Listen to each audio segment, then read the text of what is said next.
welcome to the Wally Show Aftercast. All the stuff we did not get to during the course of the show today. And we're back. Whoa. We are back. Woo. It's so good to be back. I was gone. Gavin had the worst vacation. Mine was great.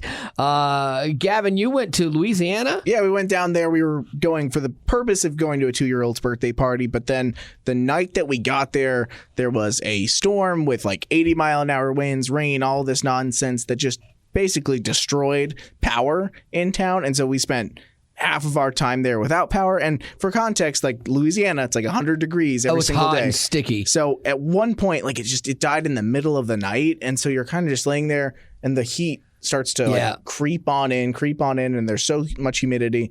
So it was warm. We decided to bring our dogs for the first time on a trip. So that was like an extra measure of responsibility. It was and here's the thing, I know kids are a handful, but my brain was having a hard time with 3 straight days of just kids. Well, I have to commend you for staying. Like there was zero reason you needed to stay. If you had been visiting me, I would have been like, dude, I'm not make this awkward for you. Go. Like just go ahead and go. This is not fun. This is well, and I feel like you're there all the time. Like, I feel like you and your wife are there all the time. I've only gone like once in the last like couple years, or twice in the last couple years. So like I'm not there too often. Yeah. But this was Haley's family, and she gets she struggles with the fact that like all of her family, with all these nieces and nephews, they live in one town, and then we live 8.5 hours away. So it's not like we get so much time there. She used to go back a lot more than she does, but this was like my first time back in a while. So I was like, okay, well, could you have stayed at a hotel? Probably didn't have power. Yeah, or like in another town over. Like the older I've gotten, I just want to be more comfortable, especially when I travel. And I get like, there's part of me that I like solving a problem and like, let's go get generators and let's go do this. But like when it's not your place and you're not living there, at some point in time, your host should be like, dude, this is hard on you. Why don't you just go? And no hard feelings. We debated it, and then when the power came back on, it was all good. Like it was a lot of fun. Oh, good. Because once you don't like, it's like when you're sick, you're like, oh, I just wish I could breathe. So it's like when you're hot, you're like, I just want to be cold. So it made us appreciate the AC a lot more.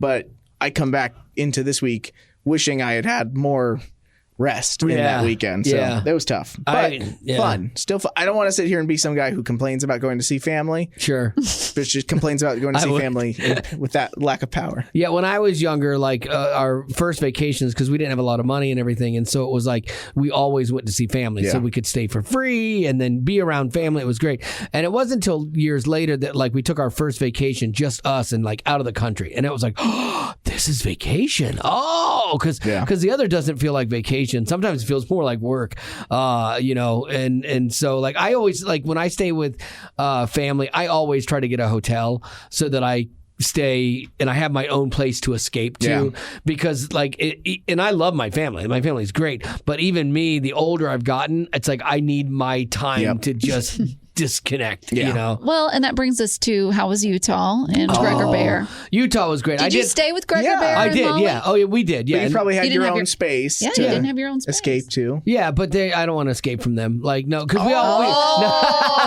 and therein lies the truth. That's so cute. We all do the same things. Like, we like the same stuff. And so, yeah, we went mountain biking. We rode side by side one of those quad racer things. And like, we went shopping, and we did this really cool thing. Like, I posted it in our reels and on Instagram. We went to like this cave to swim, and the water was 95 degrees. Ooh. It was glorious. That warm? Yeah, it was. Yeah, it's wonderful. Oh. That's bath water. Yeah. It was so great. And so and it was cold outside. And how is it warm in? You would think it'd be colder in a cave. You would think so, is. But it's an underground spring that comes up. It's a thermal. Oh, those are so cool. It comes through from the ground, hot water coming up. And so, yeah, it was really cool. It's funny because Molly, her house is always so cold because she gets hot so easy. She was miserable in there. She's like, it's so hot. And I'm like, it's glorious. But I even got Marty in there. And I was kind of surprised to see that. Because she wasn't wanting to go in, and I was putting everything away, and I looked over, and she was in the water already. I'm like, how did you do this? And it was like a platform, so she was only up to like her waist. And so she felt comfortable and safe. I'm like, you can't just stay here. We have to go into the deep part, you know? It's like, why? Why do we have to do that? I'm like, because you can't come all this way, pay pay to jump in here and stand on this platform. You got to get in. Come on. Like 2 seconds. Yeah. And so I get her in there and I'm able to this is where I should just not be me. Like I get her in there and I'm holding her by her life jacket because she had to wear a life jacket. You weren't going under, and I'm like, just relax, be calm, and then I spin her around like a top in the water, and she's like, stop it! And you wonder why she has trust issues. I know, right? And then why would she have issues? And so, but she stayed out longer than I thought she was going to, and she did a good job. Like, because she gets terrified by that stuff. So I was proud of her for doing it. I wonder why she gets terrified. I'm not 100% sure. And so I was proud of her. She did it, and we had a good time. And I did like a takeoff of Titanic. Yes, so that was kind of funny. Which we're actually going to talk about Titanic in a serious way in a little bit, but.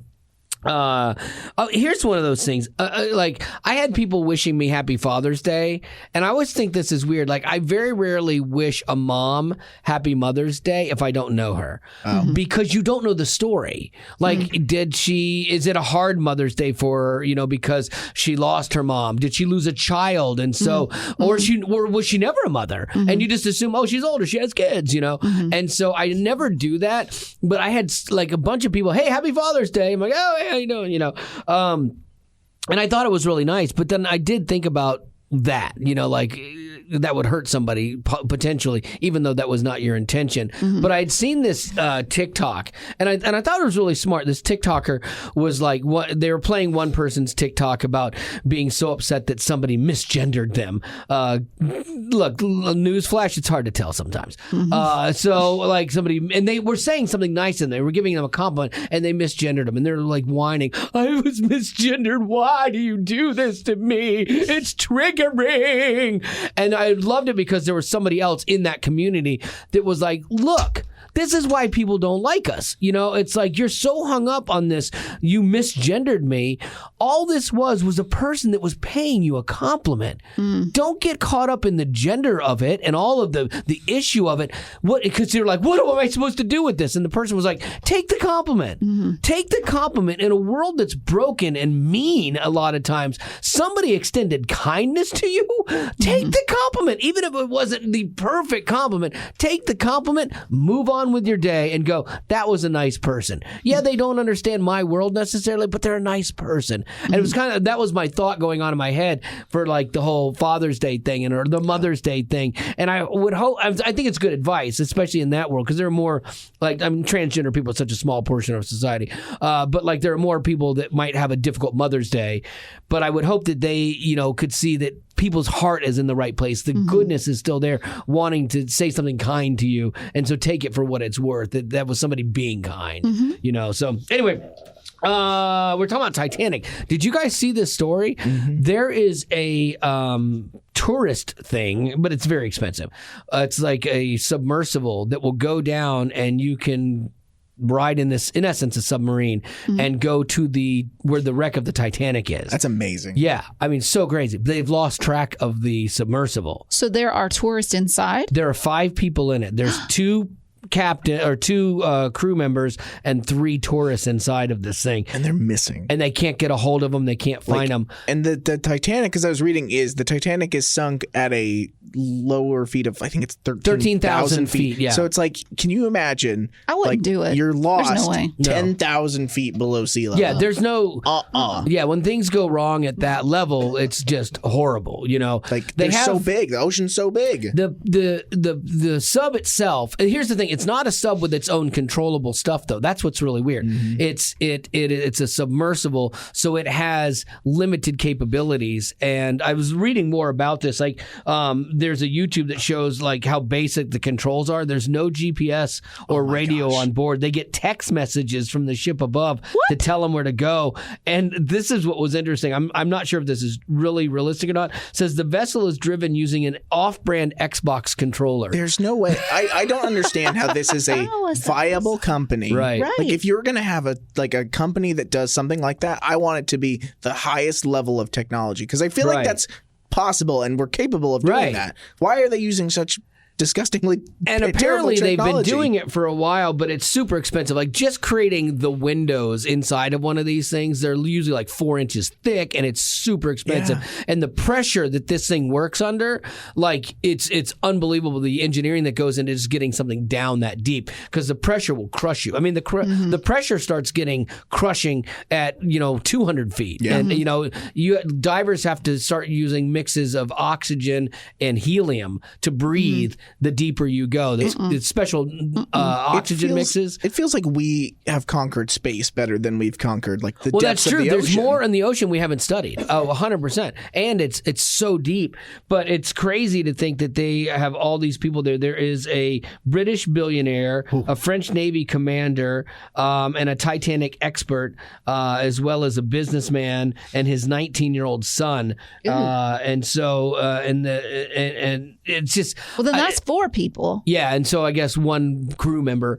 But it's really it's crazy because they say they have 96 hours of oxygen. Like that's their fail-safe, and there's a bunch of ways that they can, in an emergency, get back up to the surface. But they've lost contact with them before, but not to this degree. It was more intermittent. They found them last time. Yeah, and this time that has not been the case. And the thing they say that makes it harder is that they're so far remote from any of the big vessels that could try to get to them to rescue them. There are vessels that can send a claw down that far, hopefully grapple it, and then pull it up to surface. Yeah, and you can use sonar to find them. But has it been past 92 hours? I don't think it's yet, but I think it's getting close. Like they have provisions and stuff, but like things don't look good in this one. It'd be crazy. It'd be a crazy miracle. It will be an amazing. If they find these people and they get them up, that's a great movie. That's what I was gonna say. Is like we're nearing a great, because I personally, like, I am terrified of like the ocean and like going further down and like losing light. Like that's scarier than space to me. So this is gonna be a good movie someday. Hopefully. Yeah, hopefully. It takes about 2 hours to get down to the wreckage. Only 2 hours? Yeah, of just going down slowly,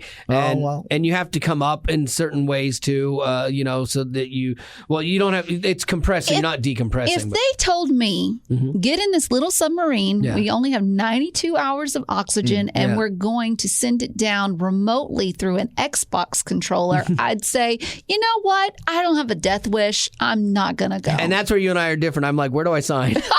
And we can only text them. We can't talk to them. We can't communicate with them. Crazy. Yeah. And they pay $250,000 to go on this thing. Oh my gosh, to die. Like, that's like, hopefully not, Kevin. I know. But yeah, like $250,000, and the company's not profitable yet. That's why they're using Xbox controllers, I guess. What is 92 hours? Is that 4 days? 96 hours. You're looking by 24. 96. You're looking at 4 days. Yeah, 4 days. I mean, that's a decent amount of time. It is. And they said that the advice that they're like, if we could talk to them, the advice we would be giving them is to sleep, because when you sleep, you're breathing in and exhaling out less.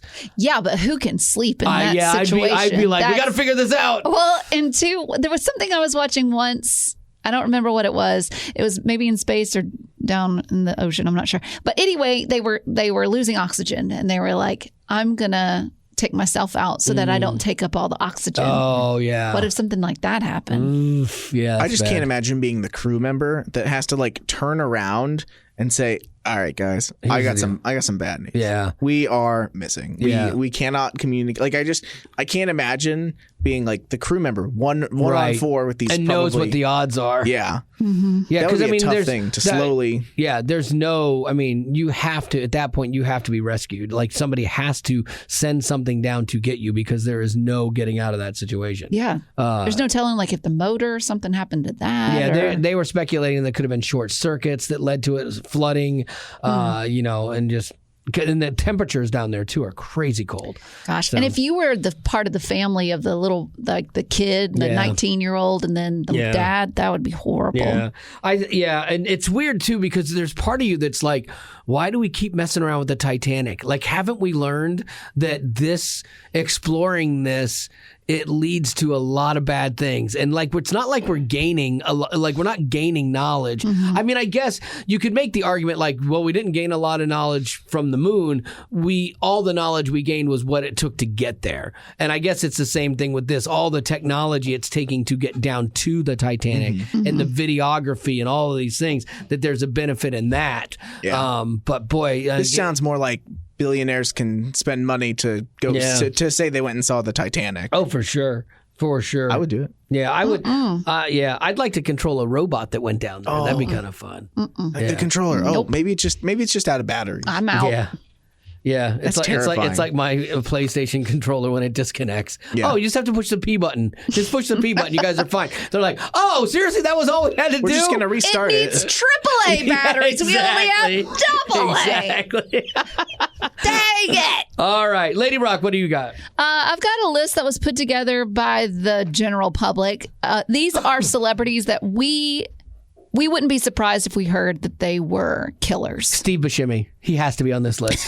He has to be on this list. He didn't make the list. You are kidding me. Or he's not in the top 10. No. Like, that is a guy, like, maybe because he was in Fargo as a crazy guy, but that's a guy that looks like a deranged killer. Well, wow.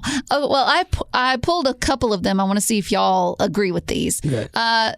Who made the list? Jada Pinkett Smith. Yeah. That's fine. The person that nominated Jada Pinkett said Will Smith knows what she's done, who she's killed, and knows that he will be the first target if he steps out of line. That's why he defended her so vehemently at the Oscars. Absolutely. Like, you saw her face go from to like so quick. Another one that made the list, Ellen DeGeneres. Oh, they said, just look into those cold, dead eyes. So my funny. Goodness. But she's the voice of what's her face? Dory. Yeah. She ended up, man, her whole thing. I do feel bad for her because she did this whole thing about just love everybody and we're all happy. We're just dancing.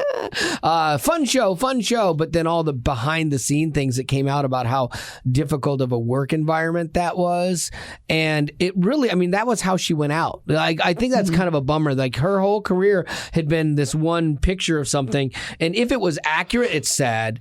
If it was truly accurate and she had a part of it, then it's like, all right, well, you get what you get. But like, if it was not fully all of that, and that's what her legacy is, I think that's kind of sad. Mm-hmm. Oh, for sure. Another one, Tom Cruise. Wow, no. Oh, no, come not on. a chance. He makes too much money. Why would he need to? And he could only kill little people because he's so small. So you'd be you and Gavin. Yeah, Gavin would be his first target. The person that nominated Tom Cruise, they said Christian Bale said he watched a lot. Christian Bale, yes. No, not Christian Bale. Yes. Christian Bale said he watched a lot of interviews, a lot of his interviews while preparing for American Psycho. So he's saying that he watched a lot of Tom Cruise interviews. Really? And so that he gives off the killer vibes, I suppose. I don't know. Like, he always seems kind of likable to me. But Christian Bale, on the other hand, hang on a second, I'm finding it. Christian Bale, do you remember this audio from years ago, Betty Rock, where he was on a movie set and he lost his mind? Yes. It was bad. This is serial killer type stuff. Oh, good for you. What don't you get about it? Do I want? No! Don't shut me up. No, don't just be sorry. Think. Yeah, like he went nuts. You caught him at a bad time. Listen, they could catch you at a bad time, Wally, and they would think, he's they got don't some have to killer even catch me. Just listen to the Aftercast. Let him get on a rant. Yeah, not like it was a hidden camera like you saw on Christian Bale. It's like, here it is, y'all. That's true. Another one that made the list, the Property Brothers. Oh, yes. Which one, though? Both? Well, the reason they said new floors, but better never pull them up. Yeah, how many bodies are hidden in those houses? Yeah, those guys. Fixer-upper. Those guys are creepy. There's something I don't trust. I loved Zooey Deschanel, and she's dating one of them. She is? No. Yeah, and so for that reason, I like them, because I liked her. Jonathan. Oh, yeah. I always forget which is the realtor and which is the handyman. When they started doing their hair the same. The handyman used to keep his hair long. One has a beard, the other doesn't. Oh, then the bearded one is the manly one. Yeah, the other one's the realtor. These days, they have then the one that doesn't have a beard, that's the one that's dating Zooey Deschanel. Of course, he's sensitive. Jonathan. He usually has like the longer hair that he's kind of like really slick back. They do a show called like Brother versus Brother now. Yes. And the realtor like does handyman stuff now. So it's like they're not even like different anymore. They're just twins that do the same thing. They're the same. Twinning. And then finally, coming in at number one, who do you think came in at number one? I'm going to give you a hint. Okay. It's a male. Okay. Easy. He is an actor, but he's also played a little part in music. He's had his own band. Jeremy Renner? No. It's Bruce Willis had a band. Kevin Bacon. Blonde hair. Longish blonde hair. longish blonde hair. Oh. Jeff Bridges. Jeff Bridges I'd put on this list too. Older, younger? I think he's in his 50s. This is going to be one of those ones where I'm like, oh, yeah. Woody Harrelson. That's bald. He was in a band called 30 Seconds to Mars. Oh, Jared Leto. Yeah. Oh, yes. Jared Leto's an absolute serial killer. Oh, watching him in that movie where he's like a bat type guy. thing. What was that? Morpheus. Yeah. Oh, like that movie. Yeah, no. Oh, yeah. And then he played like the Joker a little while ago. He's done those weird, like, I'm a really absurd actor kind of guys. Yeah, he's a weirdo. He came in at number 1. Yeah, I could see that he did the music thing before he did the movie thing. Yeah, I think Jake Gyllenhaal too. Oh no, yeah. the guy that played in 65 and was Kylo Ren or whatever his name was. Adam Driver. Adam Driver. Yes, Adam Driver. I don't know who that is. Complete I have to look him up. serial killer Adam look. Driver. I agree with the Jake Gyllenhaal one though. Like he feels like the kind of guy who'd like lose his temper. And, someone's gone. Absolutely. But that's also you. Well, on that note, you want to go to birthdays? I hope it's a 4-year-old's birthday. This one's your fault. That's true. Your fault. That's true. We've got Kaya. Kaya wanted to wish her sister Erica a happy birthday. Celebrated a birthday on the 16th. We apologize. We're getting it in late, but we're here. Kaya says that Erica is the best sister ever. Nice. Then we've got Ashley, who wanted to wish her mom, Janie, a happy birthday, saying she's the best military mom anyone could ask for, a great friend, mentor, and caregiver. Oh, wow. Okay, The question is from Ashley, and she asks, what mainstream cartoon do you think Jesus would enjoy watching? Oh, I don't know many of them. VeggieTales is out. Yeah. There are some where they've had representations of Jesus on there, and I'm sure he would not be flattered by those. South Park? South Park. Oh, yeah. Simpsons. South Park. Do you remember how South Park started? Was Jesus versus Santa Claus was a short, and that's how South Park started all those years ago. I've never seen it. It was a short that Matt Stone and Trey Parker put together, and they sent around to a couple friends as like a joke kind of thing, and then it got seen by the right people and it took off. Family Guy did stuff. The Simpsons did stuff with them. Boy, are there any really decent cartoons? Was this what would Jesus watch? What would he himself sit down and watch? The question is what he would enjoy watching. Oh, what would he enjoy watching? Now, I have one that y'all are both going to be like, oh, I should have thought of that. Okay, good. I'd like to see it. Bluey. Yeah. I should have thought of that. 100%. Yes. I think that he would love the parent examples. He'd love the learning good lessons. I feel like the whole show is like a what did Jesus parable? A parable, show, yes. Every episode's like a parable. That's a really good one. Yeah, that is a good one. There's a lot of stuff on Disney Plus. He'd be like, nope. Nope. I think he'd like Phineas and Ferb. That one's fun. That one's wholesome and it's just funny. It's creative. They're creators. He's a creator. Yeah, I do like Phineas and Ferb. Rocket Power was one that my daughter used to watch. It was all about like these kids that skateboarded. Oh, Rocket Power was remember that good. one? I don't know that. I watched a lot of Paw Patrol this weekend, and I think I think it's bad, but it's going to be one that I'll more willingly turn on for my kids. Like I can't do I don't think Jesus would like Cocomelon or anything like that. I think Paw Patrol just barely clears the threshold of slightly funny to watch. Yeah. But still bad. Yeah. Cocomelon. Bluey's easy though. They're like, we'll be showing that in the place downstairs. Yeah. That's why I'm striving to get to the place upstairs. Exactly. All right. Well, there you go. That's going to do it for your Aftercast for today. And as always, thanks for being a potty. Growing up in poverty has never been easy for children, but with the added challenges of the pandemic, conflict, and natural disasters, families around the world are facing an unprecedented food crisis. Unfortunately, those who are already hungry are now even more desperate. But by sponsoring a child through compassion, you can help provide life-sustaining essentials such as food and clean water. And with your compassionate support, that child can not only survive, but also flourish. You can find out how and choose a child to sponsor when you click on the compassion banner at wayfm.com.